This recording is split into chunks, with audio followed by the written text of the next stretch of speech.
မင်္ဂလာပါဇင်လက်ကီဆော့ဝဲထဲမှာ KP ဖြစ်ငွေသွင်းနေရှင်းပြပေးပါမယ်ဇင်လက်ကီဆော့ဝဲထဲဝင်ပါပတ်စံအိမ်နေပါငွေဖြည့်မိနေပါ KP နဲ့ငွေသွင်းမိဖြစ်တဲ့အတွက်ကြောင့်မို့ KP အကွက်ကိုထောက်ပါကိုလွဲလို့တဲ့ပမာဏကိုရိုက်ထည့်ပေးပါ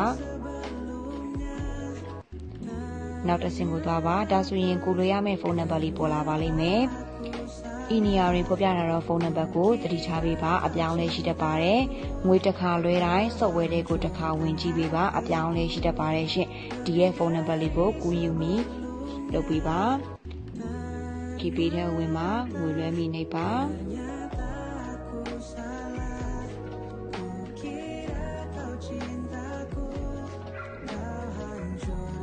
ဆက်သွားမည်ခု10ရောက်1000 5000ငွေလွှဲမိအဆင်ပြေသည်လုပ်ငန်းစဉ်အမှန်နောက်ဆုံး6လုံးကြည့်ပွဲအတွက်မှတ်တမ်းကိုနှိပ်ပေးပါကိုလွှဲခဲ့တဲ့ထောက်လိုက်ပါ